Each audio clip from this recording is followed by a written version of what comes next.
Hyderabad to Sabarimala మహాపాదయాత్ర అయితే day 29. ఇప్పుడైతే మనం నైట్ హాల్ట్ అనే ఫంక్షన్ హాల్ నుంచి అయితే ఇప్పుడు మనం మార్నింగ్ హాల్ట్కి అయితే వెళ్ళిపోతున్నాము. ఈ రోజుకి మనకి మార్నింగ్ హాల్ట్ వచ్చేసి 24 కిలోమీటర్స్ అయితే ఉంటుంది. ఇప్పుడైతే ఇక్కడ పూజ అయితే అయిపోయింది, నా స్నానం అయిపోయినా వెళ్ళిపోతున్నాము. నేను టీ కూడా తాగేసిన. ఇప్పుడు డైరెక్ట్ వెళ్ళైతే లెమన్ దగ్గర ఆగుతాం.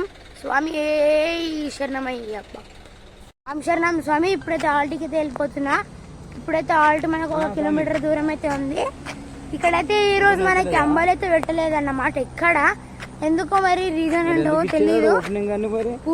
పూరి పెట్టిండే కదా నిన్న, దానికి పెట్టలేదేమో. ఇక్కడ నిన్ననైతే చాలా మందికి అయితే ఫుల్ అయిపోయింది. ఇప్పుడైతే డైరెక్ట్ హాల్ట్కి వెళ్ళినాక రెస్ట్ తీసుకుని అయితే ఈరోజు పూజ చాలా పెద్దదనేది అయితే ఉందన్నమాట. అంటే పెద్ద పడి పూజ ఉంది. హాల్ట్ ఇచ్చిన ఆయననే ఫంక్షన్ హాల్ ఇచ్చిన ఆయననే పూజ అయితే చేపిస్తున్నాడు. స్వామి శరణమయ్యప్ప. ఇప్పుడైతే మేము హాల్ట్కి అయితే వచ్చేసినాము. ఇప్పుడైతే చెప్పిన పెద్ద పూజ అయితే ఉన్నది. దానికి నేనైతే ఇప్పుడు ఫస్ట్ అయితే స్నానం చేసి అయితే రెడీ అయిపోయినా. ఇప్పుడైతే చూడొచ్చు పూజ ముందు రూమ్లో జరుగుతుంది. నాకైతే ఇక్కడ కన్యాస్వామి దగ్గర దండ కూడా అయితే వచ్చారు. ఇప్పుడు పూజ జరుగుతుంది. మీకైతే మేము పూజ కూడా అయితే చూపిస్తాం. స్వామి శరణమయ్యప్ప.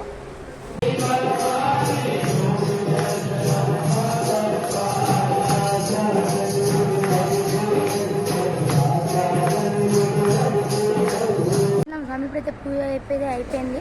పూజ చేసుకుని అయితే వచ్చేసినాం. ఇప్పుడైతే మనకి గోవిందనామాలు అయితే చెప్తున్నారు. గోవిందనామాలు అయిపోగానే మనకైతే భిక్ష అనేది అయితే ఉంటుంది. స్వామి శరణమయ్యప్ప. స్వామి ఇప్పుడైతే మేము మన నైట్ హాల్ట్కి అయితే వెళ్ళిపోతున్నాము. మేమైతే ఇప్పుడు భిక్ష అయితే అన్నీ చేసేసి అయితే ఇప్పుడు నైట్ హాల్ట్కి వెళ్ళిపోతున్నాము. మన నైట్ హాల్ట్ వచ్చేసి ఇప్పుడు మనకి 10 కిలోమీటర్స్ దూరం అయితే ఉంది. స్వామి శరణమయ్యప్ప. స్వామి ఇప్పుడైతే నేను మన నైట్ హాల్ట్కి అయితే వచ్చేసిన. మనకి నైట్ హాల్ట్ వచ్చేసి ఫంక్షన్ హాల్ అన్నమాట. ఇప్పుడైతే తక్కువే ఉండే, మనకి జస్ట్ 11 కిలోమీటర్స్ అయితే ఉండే. వచ్చేసినాము జల్దీ అయితే. ఇప్పుడు మళ్ళీ రెస్ట్ తీసుకుని అయితే కొంచెం సేపు స్నానం చేసి పూజకి అయితే వెళ్ళిపోవాలి. ఈరోజు అయితే నాన్ స్టాప్ వచ్చింది, కొంచెమే దూరంగా ఉంది కదా అని ఎక్కడ ఆగకుండా.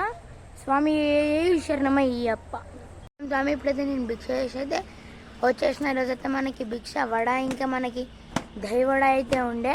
ఇప్పుడైతే చూడవచ్చు వెనకాల అయితే షాప్ దగ్గర అయితే ఆగినాం. ఎందుకంటే మనకి జిరాక్స్ అనేది అయితే తీసుకునేది ఉండే మనకి. ఎందుకంటే యాత్ర మనం పులి మీద అయితే నడుస్తాం కాబట్టి దానికి మనకి జిరాక్స్ అయితే కావాలి, మన ఆధార్ కార్డుది.